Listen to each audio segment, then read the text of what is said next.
What? Who's there? What are you doing? Returning from our family trip earlier than scheduled, we noticed the voices of a man and a woman coming from our living room, which should have been empty. Gently opening the door, we found, to our astonishment, a man and a woman entwined on the sofa.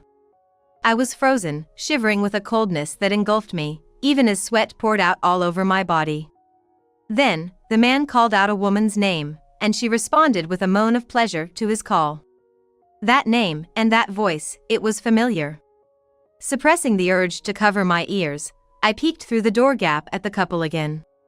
Could it be my mother-in-law? Indeed, it was. To my shock, the woman was my husband's mother. This is disgusting. Both my husband, with a face turned pale in astonishment, and my daughter, feeling nauseous with revulsion. They could hardly maintain their composure in this shockingly appalling scene. Right. For evidence, I should record a video. Taking a deep breath to calm myself, I shakily reached into my bag to grab my smartphone. However, my fingers trembled so violently that I couldn't operate it as intended, and in my confusion, I accidentally pressed a different button, causing the phone to slip from my hands and fall. Then, hello?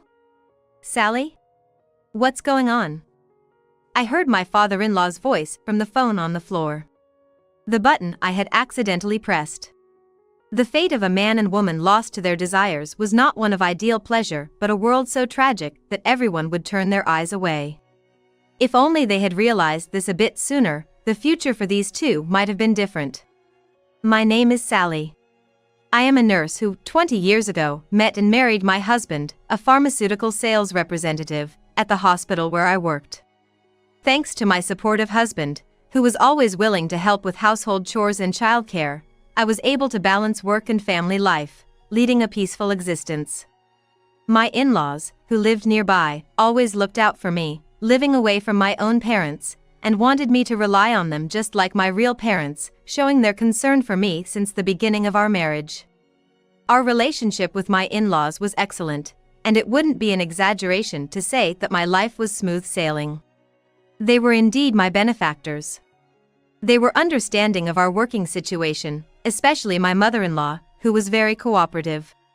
With my husband's late homecoming and my irregular working hours, it was impossible to take care of our daughter on weekdays, so my mother-in-law gladly stepped in to help. She took care of picking up and dropping off our daughter at daycare, playing with her, preparing her meals, and even taking a shower if I was late coming home, waiting for my return.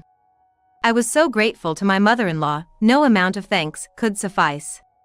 We had decided to cooperate as much as possible in raising our child, but our house was within walking distance of my in-laws, and we were happy to know my mother-in-law wanted to help us out in any way she could. So, when something came up, we decided to leave a key to our house with her. Thus, the trust between us and my in-laws continued to grow and would likely remain unbroken going forward. I had a strong feeling about this and trusted my in-laws more than anyone else. Over 10 years have passed since then, and our daughter has become a middle school student. Our life with both parents working continues, but the need for my mother-in-law's care has significantly decreased, which probably lifted some weight off her shoulders. One day, after finishing an early shift and doing some shopping at the supermarket, I came home and ran into my mother-in-law at the entrance. "What are you doing here by yourself?" I couldn't hide my surprise at this unexpected encounter. Oh, Sally, welcome back. You're early today. I thought you'd be home late, so I did some cleaning. Why would she clean our house? Though puzzled by her expression and actions, I was thankful for the cleaning and understood that, being a stay-at-home mom, she probably had some free time during the day. I thanked her and sent her off with a smile. However, this mysterious behavior continued. Whenever I came home early from work, my mother-in-law would be leaving the entrance. Every time, she'd say she cleaned, brought some side dishes, or folded the laundry before leaving. Gradually, I started to feel uncomfortable with her actions and couldn't happily accept what she was doing anymore. Something was off. Though I appreciated the cleaning, only the living room and bedroom were always sparkling clean. The sofa and bed sheets were impeccably made, without a wrinkle. The side dishes she brought were always in containers too large for our family of 3, and the seals were sometimes broken. I couldn't help but wonder if they were leftovers from someone else. I'm grateful for her wanting to do something for our family, but I really couldn't be comfortable with her entering our home by herself while we were away. Especially since our middle school-aged daughter no longer needed her help. But I couldn't ask for the house key back after all the help we've received and the care she has provided for our daughter, so I kept quiet about my discomfort. Even though I'd occasionally run into her at the entrance, she was still very kind and considerate, so I turned a blind eye to her actions and suppressed my feelings of discomfort. As the harsh winter cold ended and the trees around us began to bloom, we received joyful news from our daughter, who came home smiling. Her hard work in balancing sports activities and studies paid off, and she was accepted into her first-choice high school. We visited my in-laws to share this happiness and celebrated grandly. My in-laws were thrilled, and my daughter looked happy. Indeed, my mother-in-law's feelings for our daughter haven't changed since the old days. Her occasional visits to my parents' house must be because she feels lonely now that her granddaughter is growing up. I decided to think of it that way. A few days later, we planned a family trip, deciding to visit a theme park at our daughter's request. It was a celebration for her passing the exams. Originally, we thought about going after her graduation ceremony when we could take our time, but with the break increasing the number of visitors at the theme park, we figured it wouldn't be as enjoyable. Also, our daughter couldn't wait until break, so we decided to make use of the weekend we both had off for a short one-night, 2-day trip. The first day was for shopping, and the second day was to fully enjoy the theme park before heading home that night, following our daughter's wishes. We informed my in-laws of our plan, and the 3 of us set off early Saturday morning. At the shopping mall we arrived at after about 3 hours by car. I enjoyed shopping with my daughter. Of course, my husband was on bag-carrying duty. We indulged in our favorite foods at the buffet for dinner, ate lots of desserts, and laughed, saying sweets go to a separate stomach, much to my husband's amazement. I'm gonna be a nurse just like Mom. During a family moment in our hotel room, my daughter looked out the window and said those words with great strength and confidence. She had decided on her future by watching me work as a nurse. For that reason, she chose a high school with a nursing program that could give her a qualification as a licensed nurse. Though she must have felt lonely many times as a child when I was busy with work and had to leave her with my mother-in-law, she understood her environment and our jobs, and now she's forging her own path. I'm proud of her as a parent. Her straightforward gaze reflected the limitless possibilities of her future. Thus, our trip's first day ended with smiles all around. The next morning, greeted by a cloudless, sunny sky, we entered the gates of the theme park right at opening time. At the theme park she had longed to visit, our daughter was thrilled from the morning. We took photos with character plushies, screamed in delight at attractions and shows, and I enjoyed myself as if I were a child again. Let's go on that one next. Saying so, my daughter quickly headed toward the attraction she had her eyes on. Her figure grew smaller as she walked away. Kids grow up in the blink of an eye. It feels like just yesterday I was chasing after her toddling figure. I couldn't believe how much she had grown. I nodded deeply to my husband's words. Then, suddenly, our daughter stumbled and fell forward. We rushed over to her, and it seemed she hadn't noticed a step and had twisted her ankle. Ouch! Holding her right ankle, my daughter couldn't stand up because of the pain. My husband quickly took off her sock to check her ankle, but there was no internal bleeding or swelling, and it didn't seem like a fracture that required immediate attention. It was probably a sprain. However, walking was difficult for her due to the pain, and she needed proper treatment at a hospital. Since it wasn't an emergency, and considering the convenience for future visits, we decided to go home first and then see our family doctor, who also operates on weekends. It was a hospital we often used during our daughter's injury-prone early years. Regrettably, just a few hours after opening, we had to leave the theme park and head home. We bought some souvenirs to cheer her up, but my daughter couldn't hide her shock at the trip ending this way. Once your foot heals, let's come back soon for a redo. I said, making a promise, and she finally showed a smile. The roads were surprisingly clear, and we got home by mid-afternoon. As we got out of the car with our many bags, we headed towards the entrance. Huh? The door is unlocked. My husband frowned at the entrance. It couldn't be unlocked. We had double-checked everything before leaving. Could someone be targeting our house for a break-in? But in broad daylight. Then, my husband quietly and slowly opened the door to avoid making any noise. It was clear someone other than our family was inside our house. Who could it be, and for what purpose, and how did they get in? I was sweating profusely. My heart was pounding against my chest, and my legs were frozen in fear. We don't know who's inside, but it must be an intruder. Let's enter quietly so as not to be noticed. You two follow me. And if anything happens, run out and call the police. My husband said, leading the way as we quietly entered the house. Then, from the living room, we heard noises and voices of a man and a woman. What on earth is going on? My heartbeat intensified even more. My daughter, gripping my hand tightly, seemed to be sweating as well. What on earth was happening behind this door? Then, my husband quietly opened the door to the living room. What we saw through the gap. It was a shocking scene beyond our imagination. There was a man and woman, entwined on the sofa, moving vigorously. What? What are you doing? I exclaimed in a low voice, but the two on the sofa seemed completely unaware of our presence. Frozen with fear and confusion, tears started to stream down my face. I couldn't understand the situation. But there was no denying that what was unfolding before our eyes was happening in reality. Then, the man called out her name, and the woman responded with a moan of pleasure to his call. That name and that voice. I recognized it. Though I wanted to cover my ears to block out their voices, I gasped and looked again through the gap in the door. Could it be my mother-in-law? Indeed, it was. To my shock, the woman was my husband's mother. My husband stood frozen, his face turning pale with astonishment.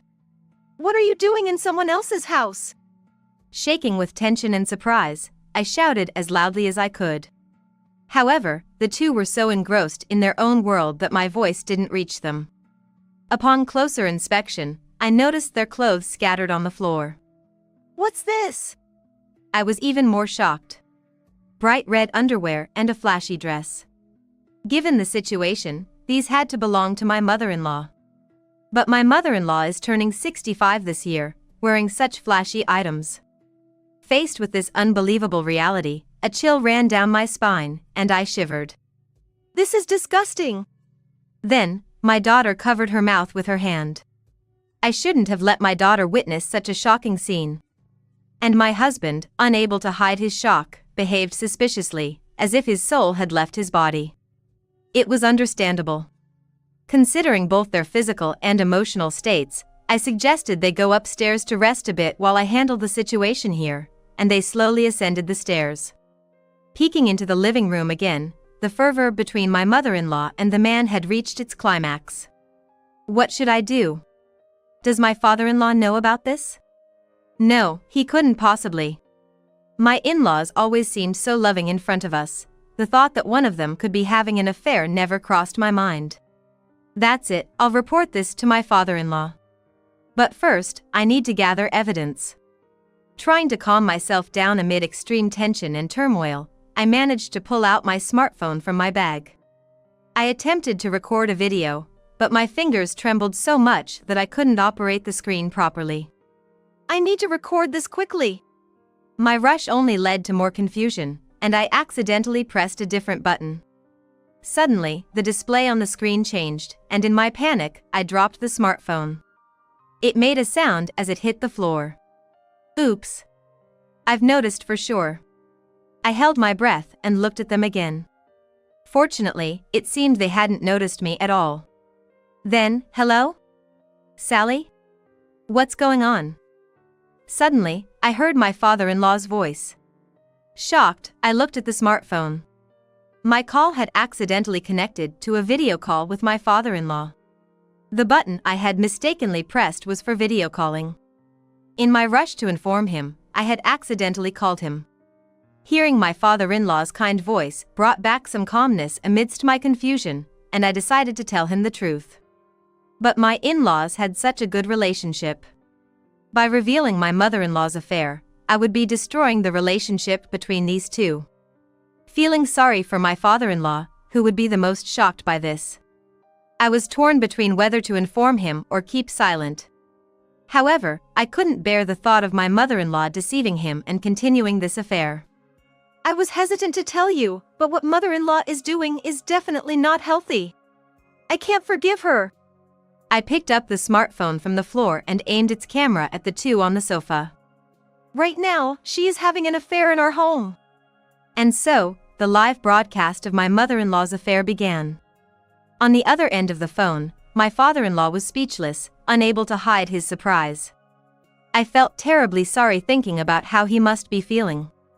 The betrayal by my mother-in-law must have caused him unimaginable pain. Sally! My father-in-law's voice was lower than usual, filled with anger. Thank you for telling me. I'm heading over now, so please keep an eye on them, he said before hanging up.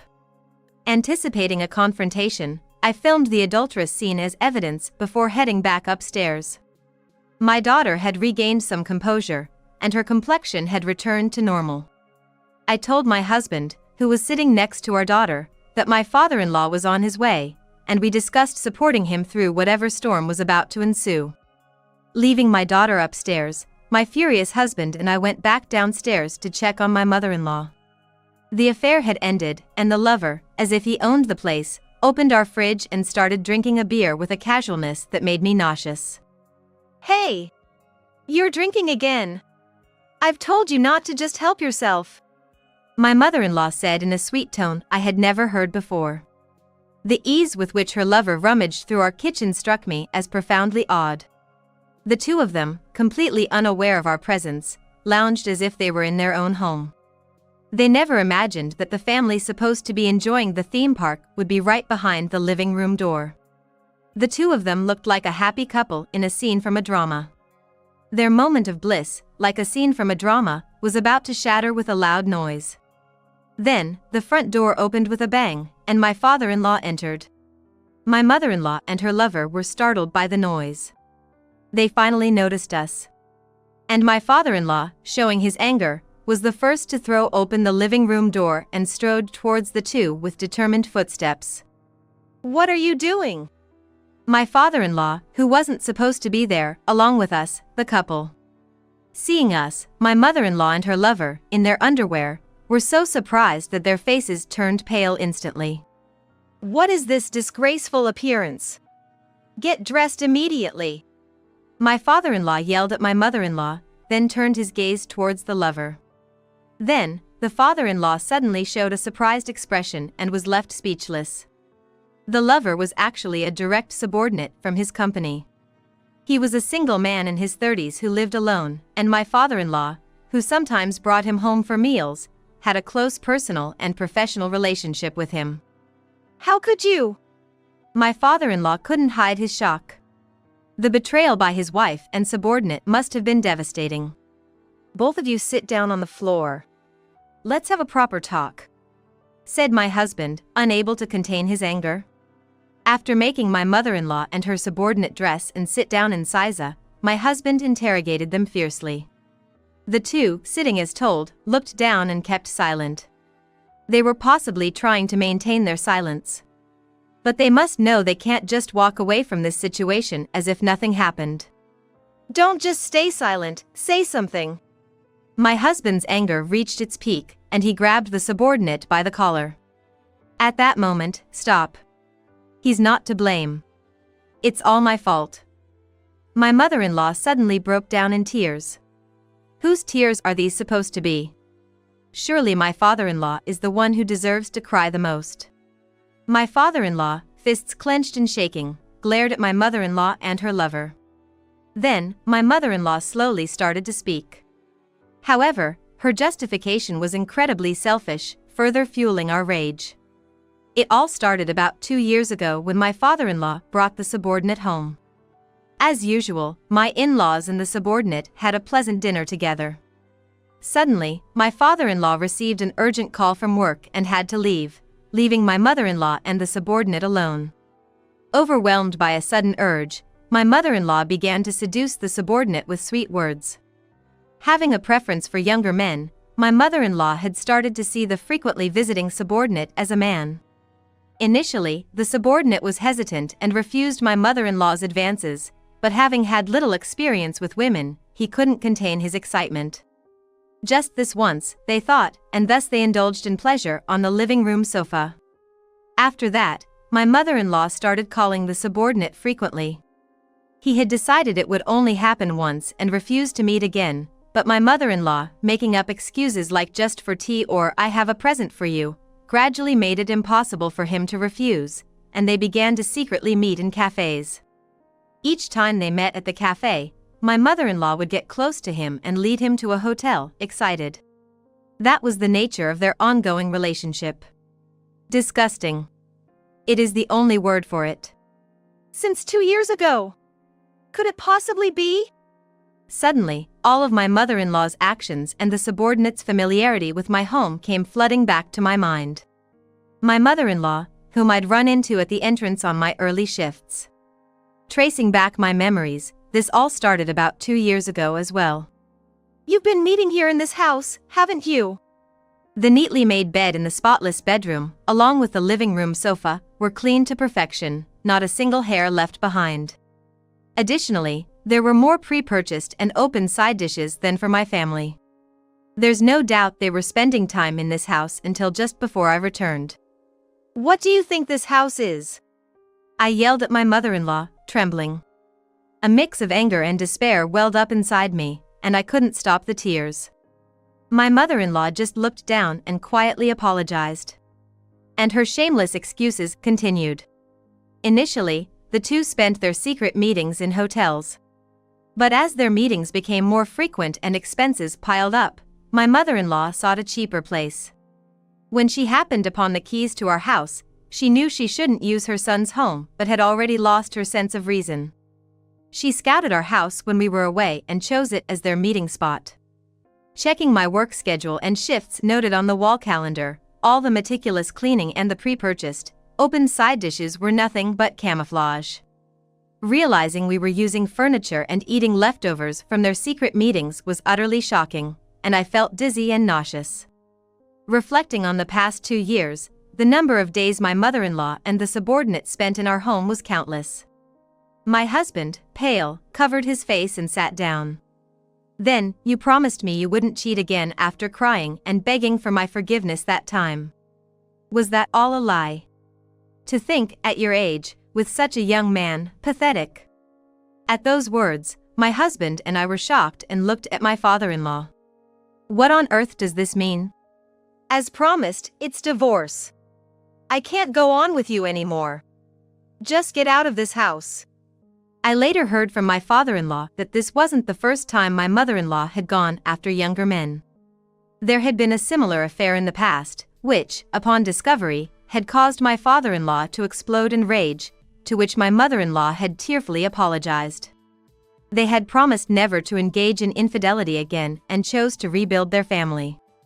At that time, my mother-in-law had written a note stating that if such a thing happened again, they would divorce. My husband was shocked as this was news to him. Despite this, my mother-in-law's pursuit of younger men, even after such a vow, might indeed be an illness or an addiction. However, this time, my mother-in-law showed no signs of clinging or crying at my father-in-law's words of divorce. Instead, she defiantly smiled, as if she had been hoping for this. The sudden change in my mother-in-law's demeanor brought tension to the room. I'm serious about him. Unlike some old man, a young, dependable man is obviously better. Fine, let's get divorced. She retorted, disrespectfully dismissing my father-in-law's age. All my respect and gratitude towards my mother-in-law, who had maintained a good relationship with us until now, crumbled after this incident. The subordinate, too, seemed to have accepted the idea of being with my mother-in-law, who was over 30 years his senior. They clung to each other, unwilling to part. I felt all strength leave my body and suddenly sat down on the floor. This was too much to take in right after returning from our trip. Exhaustion washed over me. Then, looking at the clock, I was surprised. Over 3 hours had passed since we arrived home. We have to get to our daughter's doctor's appointment soon, so if you don't mind, we should wrap this up. Thus, the divorce between my in-laws was settled, and we agreed to discuss the details at my in-laws' house later. My father-in-law repeatedly apologized to us before leaving the house. My mother-in-law and the subordinate avoided our gaze, shamefully sneaking out of the house. Fortunately, my daughter's injury wasn't serious, and she was prescribed some ointment and painkillers, fully recovering in about a week. However, the emotional scars ran deep, and we stopped discussing my mother-in-law altogether. A few days later, we arranged a meeting to discuss everything, visiting my in-laws' house. There were the in-laws, the subordinate, my husband, and me. An uneasy atmosphere filled the living room as the 5 of us sat around the table. What now? Something seemed off. On closer inspection, there was a subtle distance between my mother-in-law and the subordinate. Not only were they not making eye contact, but the subordinate was actually turning his face away from my mother-in-law. It appears there was some conflict between them after they were kicked out of my in-laws' house. It goes without saying that the affair began with my mother-in-law's skillful seduction. She spared no expense in securing her young lover, lavishing him with expensive gifts, meals, hotel stays, and even inviting him on luxurious cruises. All because money was no object, as she would often say. Believing this, the subordinate planned to have my mother-in-law cover the alimony to my father-in-law and live off her as a kept man for a few years, banking his own income as savings. However, the money spent on the affair was all from my father-in-law's earnings, and when it was revealed, it turned out my mother-in-law, a housewife, was practically penniless. Upon learning this, the lover promptly broke up with her.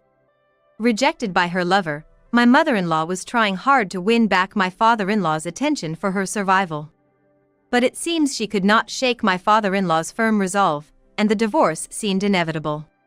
Moreover, the lover was desperately apologizing to my father-in-law. Because his frequent secret meetings with my mother-in-law, under the pretense of working outside, had been exposed at his company. Though he appeared to be diligently working outside, his lack of sales results had been questioned by the company, and when my father-in-law presented the evidence I had filmed, all of the subordinates' misconducts were revealed. Facing the risk of being fired, the subordinate begged his boss, my father-in-law, to mediate with the company on his behalf. My father-in-law just shook his head in disapproval at the ridiculous situation, as the discussion dragged on. Give it up. A promise is a promise. The divorce papers have already been submitted, and we didn't gather here today to talk about this. We're here to discuss what happens next. My father-in-law said, presenting a settlement document to the two. After consulting with a lawyer, we've decided you two will pay this amount in alimony. Also, you'll compensate my son and his wife for the furniture they had to replace. He continued, asking us to show the receipts for the new bed, sheets, and sofa we had purchased. Ever since that day, every time we saw the bed and sofa in our home, we felt a sense of disgust, especially my daughter, who developed an aversion, prompting us to quickly replace them and other daily items that my mother-in-law and the subordinate likely used. Upon seeing the receipts and the amount of alimony, the two's faces turned pale as they begged my father-in-law for mercy. Of course, we hadn't bought expensive furniture, but the bed, sofa, and other daily items amounted to a significant sum. Considering it as compensation for the emotional distress our family suffered, accepting the payment wouldn't be wrong. However, the two tried to evade paying by claiming it was for something else. If you two can't afford to pay, then we have no choice. I'll speak to your parents and have them cover these amounts. The subordinate's face turned even paler, and he begged, crying, promising to pay everything himself to us. Likely, the ages of the subordinate's parents and my mother-in-law weren't much different. Even if it was for money, having an affair with a woman about the same age as his mother was something he couldn't possibly confess to his parents. And so, after the discussion, the subordinate left my in-laws' house, shoulders slumped. He had foolishly allowed my mother-in-law to talk him into ruining his life. However, this experience might serve as a good opportunity for him to reflect on his weakness blinded by money. As we were hurrying to leave my in-laws' house to return to our daughter waiting at home, my mother-in-law suddenly approached us. I don't have a home to go back to anymore. I broke up with him, so I have to leave his house by tomorrow. Look, I was kicked out of this house too. Could you possibly let me stay with you for a little while? My mother-in-law, who squandered my father-in-law's money on a younger man, used our home as a hotel substitute, and inflicted emotional distress on our daughter, losing everything as a consequence. Being kicked out from her lover's place and having nowhere to go doesn't mean she can just seek refuge in our home. The audacity is astonishing. Enough is enough. How can you say such a thing with a straight face? You don't even work, living off someone else's money to do such things. Just because your lover dumped you, you think you can just move into our house? Have you no shame? Don't you think you should work, atone for your sins, and try to start over? My husband rebuked her fiercely. I'm sorry, but we cannot let you into our house. Our daughter was there with us that day and saw what you did. Since then, she finds you disgusting, feeling nauseous just by remembering. She couldn't even enter the living room for a while, shocked by the betrayal from her beloved grandmother. Do you understand how she feels? At my words, my mother-in-law's expression stiffened for the first time, covering her face with her hands. I'm sorry. What have I done? It seemed she was truly shocked to be seen by her granddaughter. But it's too late for regrets now. My mother-in-law will have to live with her mistake for the rest of her life. And with no one willing to lend her a hand, she walked away from us, burdened with the anxiety of an uncertain future. Struggling to find a job without any work experience, my mother-in-law eventually found a part-time cleaning job and managed to rent an old, small apartment. Despite working tirelessly every day, her take-home pay was meager, barely covering the alimony to my father-in-law and her minimal living expenses, leaving her broke at the end of each month. Without the luxury to care for her appearance, no one could imagine she once seduced younger men based on her disheveled looks. Yet, she still couldn't forget her relationship with the former lover, hoping to reunite with him someday. But we can't forget the words the subordinate hurled at my mother-in-law during their last confrontation. Promising me there was plenty of money, you lying old hag. My husband and I were stunned by these words. After letting my mother-in-law spend lavishly on him and enjoying the benefits, he discarded her upon discovering there was no money left. Revealing there was no love, only greed. Ironically, their relationship wouldn't have lasted anyway. Breaking up was for the best. Residents spotted my mother-in-law wandering near my father-in-law's house, perhaps missing the life they once shared. By this time, my father-in-law had no lingering feelings for my mother-in-law and was actually living a peaceful life in a new place, having sold the house to erase memories of my mother-in-law. Learning this, my mother-in-law stood dumbfounded in front of the closed-in entrance. The subordinate, too, had been ousted from his company after the truth about his skipping work to continue the affair with his boss's wife came to light. Having lost his job, the subordinate reluctantly used his savings to pay the alimony and our furniture expenses, but soon his savings ran dry.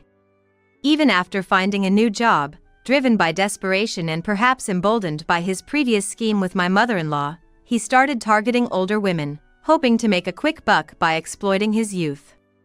Fortuitously meeting a wealthy woman, he smirked, thinking he'd secured a comfortable life, only to be scammed by her in an investment fraud, losing all his hard-earned money. Then, enticed by the promise of quick riches and without any real evidence, he trusted her investment talks and even turned to consumer loans. It also ended up swindled, leaving him with debt and high interest. Moreover, his new job was at a highly exploitative company, where he was worked like a slave regardless of labor laws, earning a salary comparable to a student's part-time job. Exhausted in body and spirit, he begged for re-employment at my father-in-law's company, exaggerating his hardships to elicit sympathy, but the world isn't so forgiving. Dismissed as reaping what he sowed, he left, disheartened. Meanwhile, our family embarked on a fresh start. My daughter adjusted to her new high school life, making many friends, and actively participating in club activities, enjoying her school days. While not completely erasing the shock and disgust towards my mother-in-law, she managed to recover and move forward. My father-in-law, retired and living leisurely surrounded by nature in the suburbs, enjoys his solitude, thanks to video calls, ensuring he never feels lonely. We visit him once a month, enjoying the break from the city's hustle and surrounded by nature. Still, my father-in-law feels guilty towards my daughter for what happened with my mother-in-law, wishing she'd forget and live happily as soon as possible. He mentions this like a mantra every time we visit. With my father-in-law's kindness, my daughter has regained her bright smile, taking deep breaths under the clear blue sky. When I become a nurse, I'll give you a health checkup every month, Grandpa, she promised, to which my father-in-law smiled and agreed. Laughter from such a family fills a peaceful afternoon, with my father-in-law undoubtedly wishing for more days like this.